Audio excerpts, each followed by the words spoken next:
अगर आप दो मदर्स की बातें सुनेंगी तो कुछ ऐसी बातें रहेंगी।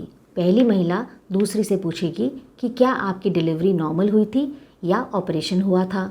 जब दूसरी महिला बताएंगी कि उनकी डिलीवरी नॉर्मल थी तो पहली महिला बोलेगी कि मेरा तो डिलीवरी के समय जो बच्चेदानी का मुंह है वो खुला ही नहीं, जिसकी वजह से डॉक्टर ने मेरा ऑपरेशन यानी सी सेक्शन कर दिया। आपने ऐसा क्या किया जिसके कारण आपकी डिलीवरी नॉर्मल हुई। प्रेगनेंसी के दौरान सब महिलाओं के मन में एक ही इच्छा होती है कि उनकी डिलीवरी नॉर्मल हो। तो आइए आज के वीडियो में हम ऐसे 5 मैजिकल टिप्स के बारे में बात करें जिसके कारण आपकी डिलीवरी नॉर्मल हो सकती है, यानी आपको नेचुरल बर्थ होगा।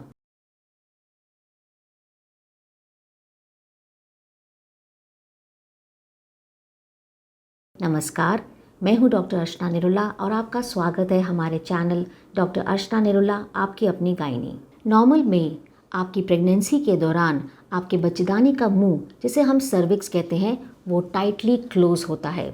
जैसे जैसे 8.5 या 9 महीने का समय आता है तो धीरे धीरे ये जो सर्विक्स है ये सॉफ्ट हो जाता है, मुलायम हो जाता है और खुलने लगता है। और जब लेबर पेन स्टार्ट होती हैं तो जब बच्चे का हेड नीचे की तरफ मूव होता है तो सर्विक्स धीरे धीरे और भी खुलने शुरू हो जाता है। तकरीबन 1 घंटे में ये 1 उंगली यानी 1 सेंटीमीटर तक खुलता है। और जब आपका सर्विक्स पूरा डायलेट करके 10 सेंटीमीटर का हो जाता है तब आपकी डिलीवरी होती है। तो इस तरह आपकी नेचुरल डिलीवरी हो जाती है।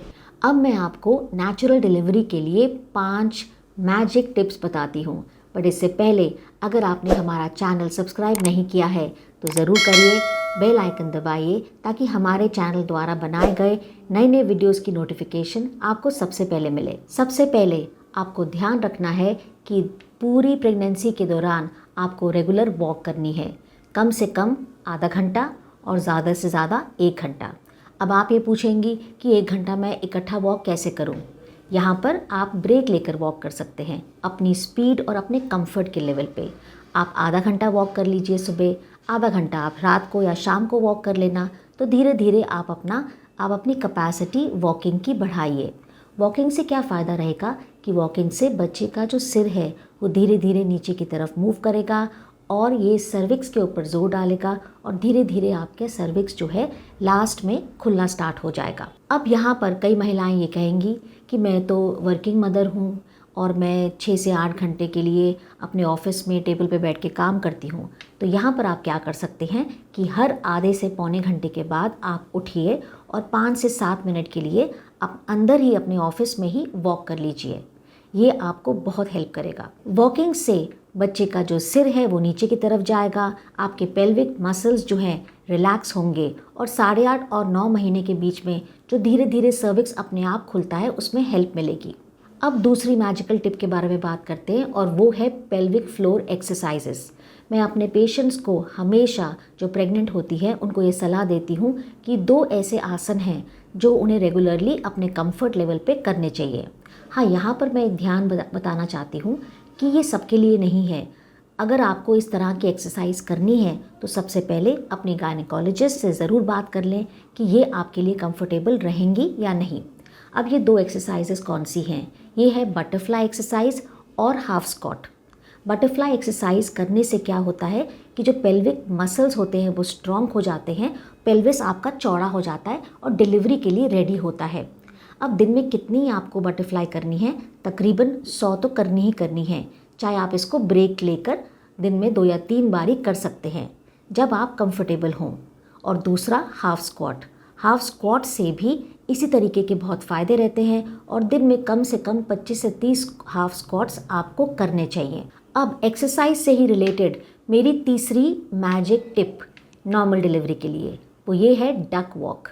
अब आपके घरों में आपकी मदर इन लॉ, आपकी मदर आपको ये एडवाइस देती होंगी कि अगर तुम पोछा लगाओगी तो तुम्हारी डिलीवरी जो है नॉर्मल होगी। मैं बात बताऊं, वो बिल्कुल सही कह रही हैं। हम इसी पोछा लगाने की जो प्रक्रिया है उसे डक वॉक कहते हैं।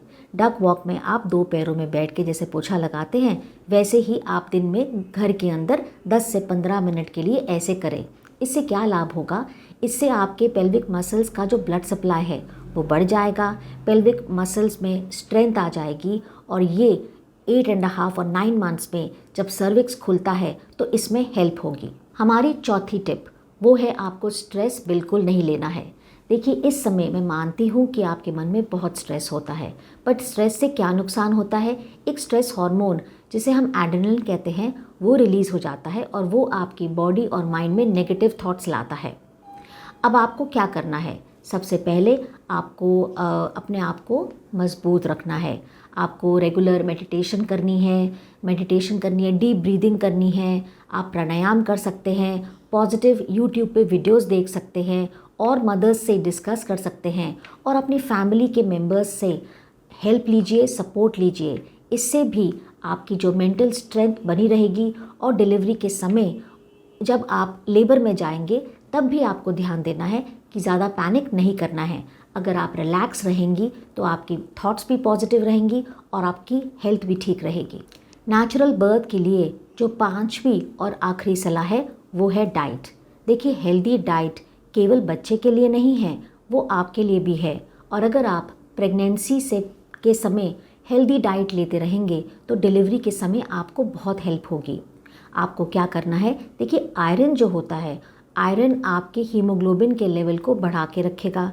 अगर आपका हीमोग्लोबिन लेवल हाई रहेगा तो आपको थकावट भी कम होगी और लेबर पेन के समय जब आपको कंट्रैक्शंस आ रही हैं तो बेबी को पुश करने में आपको थकावट कम होगी।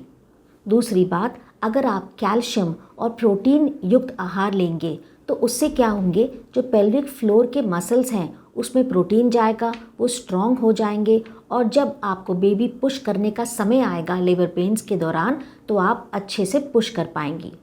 अब आपको क्या क्या खाना है, इन बातों पे ध्यान देते हैं। सबसे पहले मैंने आपको बताया कि आपको आयरन लेना है, तो आयरन के लिए आप हरी पत्तेदार सब्जियां लीजिए। आप अनार ले सकते हैं, किशमिश ले सकते हैं, खजूर ले सकते हैं। आप प्रोटीन के लिए अंडे लीजिए, मूंगफली लीजिए। इस समय दही, दूध, छाछ, नारियल पानी ये भी बहुत हेल्प करते हैं। अपने आप को अगर हाइड्रेटेड रखोगे तो आपके एनर्जी लेवल्स जो हैं वो अप रहेंगे। हाँ, ध्यान रखना है कि बहुत ज़्यादा मसालेदार और तला हुआ खाना, बाहर का खाना, प्रोसेस्ड फूड, उसको अवॉइड करिए या कम से कम लीजिए। मैंने ध्यान दिया है कि मेरे जो प्रेगनेंसी की श्रृंखला के वीडियोस हैं, यानी दूसरी महीने का प्रेगनेंसी के बारे में, तीसरी तिमाही और 9वें महीने, 5वें महीने, ये सभी वीडियोस को आप सब प्रेग्नेंट लेडीज़ ने बहुत शौक से और बहुत ध्यान से सुना है। इसलिए मैंने ये वीडियो खास करके लिए आप सभी प्रेग्नेंट मदर्स के लिए बनाया है, क्योंकि मुझे पता है कि आपके मन में ये सवाल ज़रूर आता है कि मैं ऐसा क्या करूं कि मेरी डिलीवरी जो है वो नॉर्मल और नेचुरल हो। तो अगर आपको ये वीडियो पसंद आया, आप इस वीडियो को लाइक भी करें और शेयर भी करें उन सब महिलाओं के साथ जो इस समय प्रेग्नेंट हैं। इस वीडियो से संबंधित अगर आपको कोई भी सवाल पूछना है तो कमेंट बॉक्स में पूछिए और मुझे बताइए कि प्रेगनेंसी से रिलेटेड आपको और कौन से वीडियो सुनने का मन है। आखिर में मैं कहना चाहती हूँ कि अपनी हेल्थ के बारे में जागरूक रहो, अपनी हेल्थ को सुरक्षित बनाओ, तभी तो हेल्दी बनेगा इंडिया। नमस्कार।